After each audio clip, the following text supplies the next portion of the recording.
Hello and welcome to Garsington Opera's Youth Company. This is the premiere of our film Our Haven, which we made during the UK lockdown, the first UK lockdown.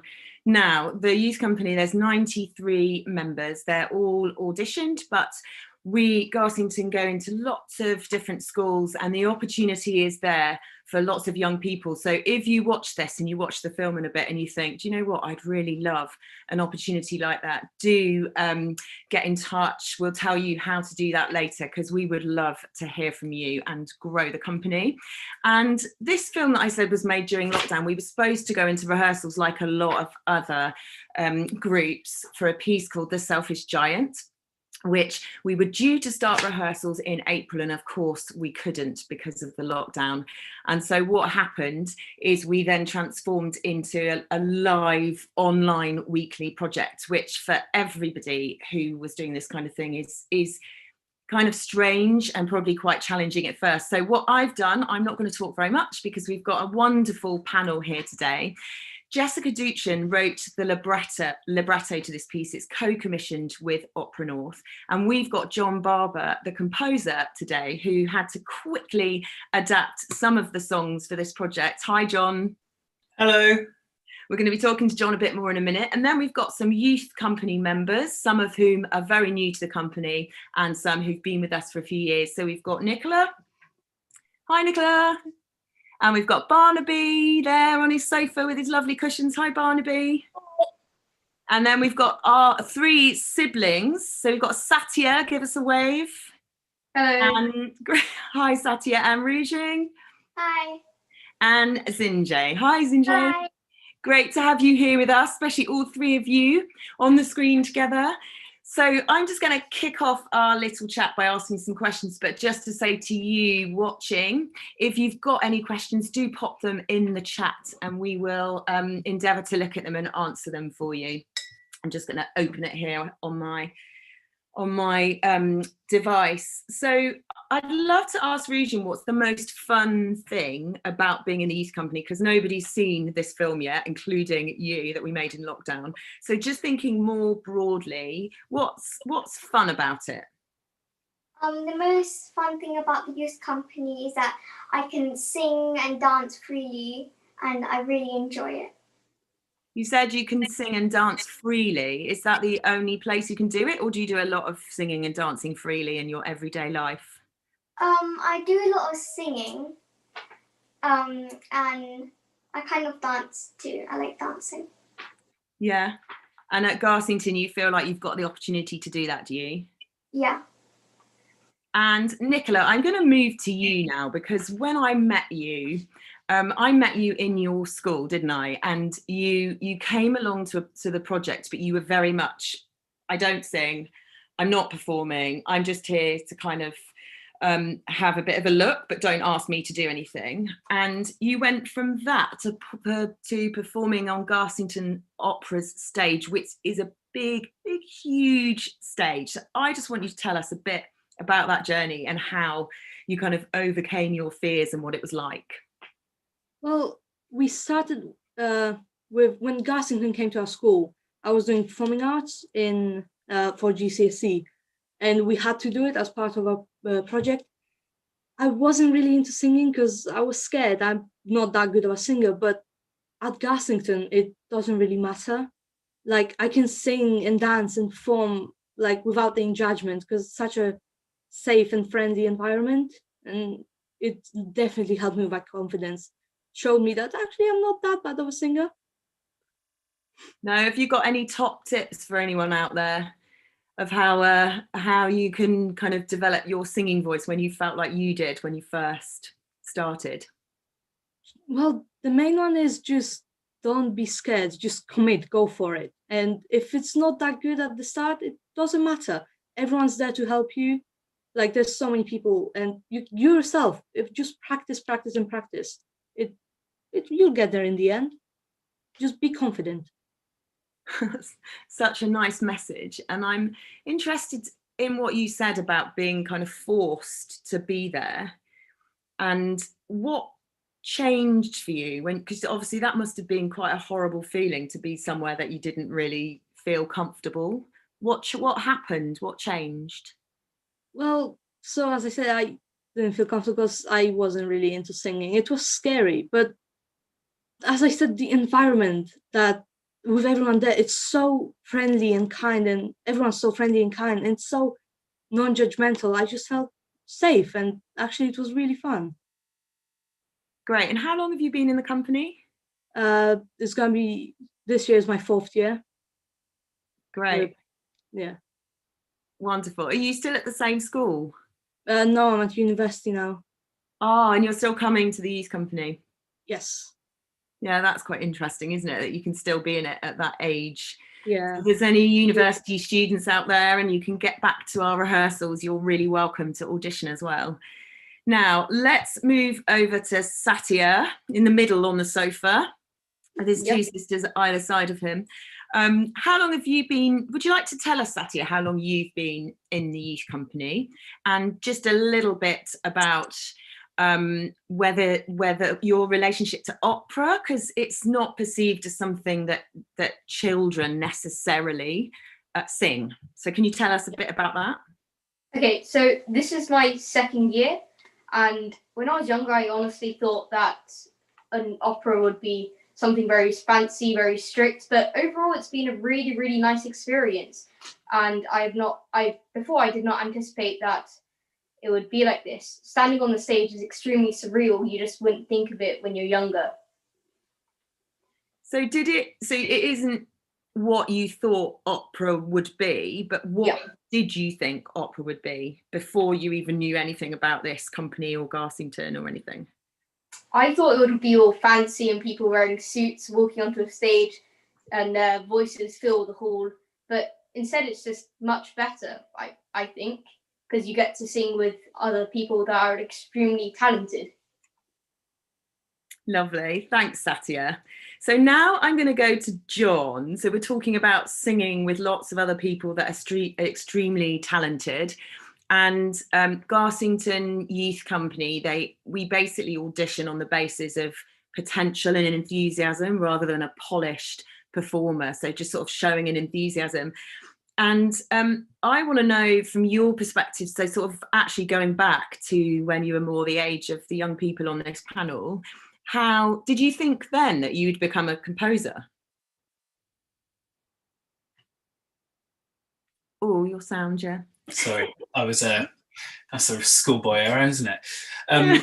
So I think I always did like writing music and making up little things. Like I preferred like making things up than learning my pieces when I played the piano and stuff like that. And I think I was always quite into writing it. I'm not sure if I imagined I'd make a career out of it. I started out like a lot of young people at Garsington Opera. I did quite a lot of singing. My experience of singing at a young age was definitely not as positive as the experience that the people in Garsington Opera are having. And I think that's part of what's kind of motivates me in writing for young voices, is wanting that experience of singing to be really fun and challenging and joyful. And so yeah, it's my favorite thing, writing for young voices. And so did you also sing when you were the age of some of these young people? Yeah, I did. And was there any sort of youth company or anything that you were in? No, but I was in a choir. I was a choir boy, and that didn't involve any acting or dancing or anything like that. I'd have enjoyed it much more if it had done. And are any of you on the panel, have you got any questions? Like just hearing John talk there, have you got any questions for him? Are any of you hoping to become a composer or anything? Let's go to Barnaby first. How did you come up with the ideas to make this really joyful music? Thanks, Barnaby. Well, The Selfish Giant, which lots of you watching will know, is a story by Oscar Wilde. It's a story that I used to read growing up, and I always loved it when I was a kid. And I love it just as much as an adult actually, now that I have a kid. It means different things, like depending on how old you are. I think the story can mean different things to you, and I really like stories like that. And I think the thing that I love when I'm composing is story and words. So I almost always write music that is setting words. And if there's no singing in my music, I need a story to help me structure music. Like, story is the thing that I'm most excited about, and that's why I like opera so much. And I think there's just so many things in The Selfish Giant that are crying out for music, a kind of magical garden and a scary giant, and moments of like real tension and moments of real kind of resolution. And I think that's what you're looking for when you want to put something on stage as an opera, is lots of really exciting moments and something really emotional that people can relate to. That's what, for me anyway, that's what I'm looking for. So yeah. And just picking up on what John's just said about the story, would any of you like to talk a little bit about, I know you've not done the production of The Selfish Giant yet, unfortunately, you've done songs from it, but we've looked quite a lot at the story. Do any of you relate to that story? Is there anything you particularly, that kind of resonance with you, that you like about that story, that means something? Go for it, Satya. Well, being trapped during lockdown and now being able to go to school is almost like entering the garden full of joy and not having the risk of being told off. Yeah. I love that, not having the risk of being told off.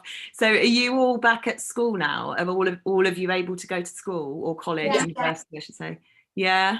What was it like when you went back after, because I saw you loads right up to the point of you still went back at school when we were making our film. Zinji, what was it like when you went back to school for the first time? It was fun because I got to go with my friends, and that made me feel more like secure with them. So I find it fun going back to school, because stuck at home feels like you're trapped and it doesn't feel nice. I've actually got a question that's come through from somebody. I'm sorry, I don't know your name, but it is, sorry, I'll read it in a second. Did Our Haven and all the work you put into it help you during lockdown? And if so, how? Who would like to answer that? We haven't heard from Barnaby properly, have we, Barnaby? Let's go for it. It really helped me in lockdown because I felt trapped in my house, and it really helped me open up to my friends, and singing and dancing and doing all sorts of stuff in the opera company has made me really happy in lockdown. Oh, that's brilliant. Would anyone else want to answer the question? Did it help you doing Our Haven during lockdown? Nicola? So it really helped me because lockdown was a bit of a scary experience with everything, like not going to school, like everything going round. But with the opera, it was such a magical thing to still be doing, like singing and dancing in my room, in my home, like not worrying about what's going on out there. It was really helpful. It was great. Great. And you're all talking about singing, and John's been telling us about composing for young people. And when we think of opera, we often kind of think of really complicated, quite difficult music to learn. So I'd love to know, Barnaby, how do you learn the music? So I know that you've only been in the youth company this year. You auditioned and got in, didn't you? And you came to one rehearsal, which you can tell us about in a minute. But then you suddenly had to learn this music. So how did you do that?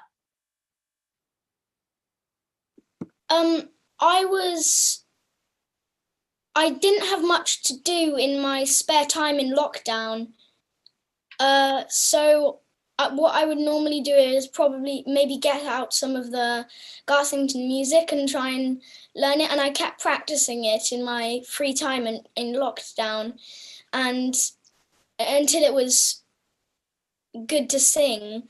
And then when it was ready to sing, then I sung it with the company. Yeah, and how do you, so when you're given a piece like that and you're in this company, are you given anything to sort of help you learn when you're not actually in the rehearsal? But I'm also interested in how you learn in the rehearsal, because you work with Susie, don't you? Susie Zumper, a brilliant vocal director, and often you don't have the music in front of you. So I wondered if Rujin might talk to us a little bit about that. How do you learn a song with Susie? So basically, she says which song we're going to sing, and then she sings a bit of the song, and then she says we can repeat it, and then she sings a bit more, and then we repeat it, and when we get to the end, she says we're going to sing it together with the music, and it's really fun. So do you have to be able to read the music to be able to learn it? Yeah. Do you? What, you have to be able to read the notes on the page in order to learn it? Nicola, talk to me, because you're shaking your head at me. Tell us. Well, you don't really need to know. It's a bonus if you do know how to read music, but you don't have to, because Susie goes through everything with you step by step and just helps you to get the music, like how it should sound. So I just want to really clarify that we learn everything by ear to start off with. So it really doesn't matter if you've never, ever seen music written down on a piece of paper. It really doesn't matter. It's just about enjoying learning songs and things. And we do show the music to everybody, and Susie goes through it, but it's not, you don't need to know how to read music to join. It's all learned by ear. And I'm going to go back to John, and I don't know if any of you've got any questions for John, and also anybody watching's got any questions for John. I'd love to put some to him, because we've got a composer with us today. But just thinking about these young people and everything they've said about learning, learning these songs, and some of them are quite complicated, and lots of young people don't have music lessons, don't learn an instrument, and so don't know how to learn music. So do you tend to sort of write things that are quite simple in order so that everybody can sing it? You're on mute again. I think we can't hear you, John. Done it again. Thank you. Total idiot. Sorry. No, I don't. I like writing. Well, I think it's. I think if you're giving up your time to come and learn a piece, you need 3 types of music. You need the things that you can learn straight away, and in the first rehearsal, it feels really good, and you're like, I really want to carry on learning this piece. And then you need the things that are really hard work, and just before the end, it's right, you get it right, and the feeling of accomplishment is really exciting because you've had to work so hard at it, and you need some bits in between. So I think that's true for young people taking part in an opera. I think it's also true for almost anyone, actually. I think it's a really good kind of thing to have in your head. So there's moments which are going to be really challenging and things which come really quickly.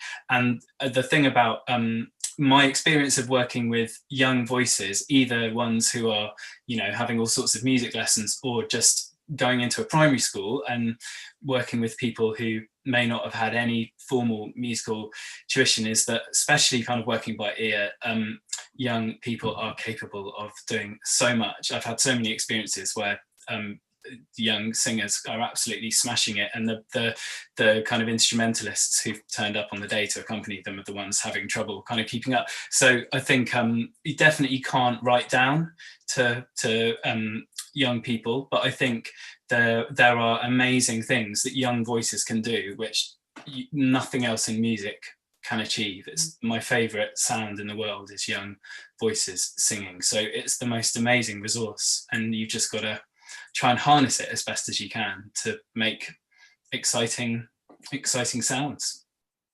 And let's hope that we're not going to have to keep running rehearsals on Zoom, but you had written for a company of 93 young people aged 9 to 21, and they can cope with really quite challenging material. So Did you have to change anything for Zoom and why? Yeah, I did change quite a lot. I took a lot of harmonies out. So you'll see, in fact, there are some bits of harmony that have been left in, and there's also a really exciting moment where there's a canon that I wrote that you can hear, which is expertly recorded, I have to say. But I took out a lot of the kind of harmony lines, and I changed some of the introductions to make them pieces that felt like they worked in their own right, rather than, you know, from a much bigger piece, little things like that. But I think we were quite lucky in some ways, in that a lot, as some of the guys here have already said, that a lot of the themes in The Selfish Giant they resonate with the time that we find ourselves in really, really well. So a lot, finding the things that kind of made sense to sing about having nowhere to go, or the haven of being in a garden, and those kinds of things were kind of suited. They felt like the kind of things that we kind of wanted to be singing about at the moment. So in that sense, it was quite easy, actually. Great. And I'm sort of drawn to looking, I'll come back to you, Barnaby, in 2 seconds, but I'm just drawn to looking at Zinji, Satya and Rujing there, because I'm just thinking, do you always kind of get on so well as the 3 siblings sitting together? Do you learn your music together for rehearsals? Is it all very harmonious? Yeah, we all practice together, but then let's just say we don't always behave together the way we're supposed to. Oh, come on, you've got to tell us. What do you mean? We're a little bit mischievous sometimes. Brilliant. I'm intrigued, but I know you're not going to tell us or give away. You can't believe that. So Barnaby, you had a question for John, was it? Yeah. Do you think being a choir boy when you were young helped you write for young voices? Yeah, it did. There were lots of things that I really didn't like about doing that kind of singing, but it was the best musical training that I ever had, whether I liked it or not. And the thing that I still always do now, I sing every single note that I write, even if it's way too high for me or whatever. And I think having to sing day after day loads and loads of music, and finding things, falling in love with music that I really loved, and working out the things that I really didn't like, and what works and what doesn't, in my view, I guess. You know, when I look back on it now, and I'm grateful for it, actually, I have to say. Yeah. Let's go to Rujing's got her hand up, and then I've got some more questions coming in from people, which I'm just about to get to. Who or what inspired you to become a composer? Well, I think the thing that still makes me want to be a composer, and it was the same when I was really young, is how exciting it can be when you hear something back that you've made. So when you write an opera, you know, and it was the same when I wrote the first piece I wrote for my violin teacher. When I heard him play it back, I still remember thinking like, well, that's so good. Doesn't get better than that. And I think now, writing an opera, you can spend months and months and months writing it, and it's quite hard, and you get into quite dark places sometimes, like thinking, is it going to work? What's it going to sound like? And then the moment when you come into a rehearsal and you hear people singing your music, it's the most amazing privilege, and especially when it's young people like you and the amazing performers at Garsington. It is the best feeling in the world, and it's so exciting, and collaborating with writers and directors like Karen and brilliant designers and things. It's really hard work, and sometimes a bit soul searchy, but the payoffs, when they come, they're quite short, but the spikes are so high that it kind of can keep you going for months. So I think that's why it's slightly addictive. Great. And it is nearing the time of our film premiere, and we've got a lot of youth company members ready to watch it. So we are going to go in a second. Just before we do, just for anyone out there that might be thinking, oh, what's Garsington like? Or I might be quite interested in joining the youth company. What do you love about Garsington aside from the music and singing? Can you kind of think of something? Just put your hand up if you can tell me something that you like about it. Barnaby. So in Garsington, it's a nice, friendly environment, and you always meet new people and make new friends, and it's really fun to talk to people and sing music and dance. I think that tells us everything we need to know. It's a great space to perform as well, which Nicola described to us earlier. So what an amazing panel you've been. I think for lots of you, it's the first time you've spoken on a panel. So congratulations, really great. I hope you enjoy the film. And yeah, I mean, you did so well in it. So well done. And just for everyone watching, we're now going to come off this link. You can see the link in the chat below of where to go to watch the film. It's a really short film. It's about 12 minutes. We really hope that you enjoy it, and thanks for joining us for our Q&A. Thanks, guys. Bye. Bye. Bye.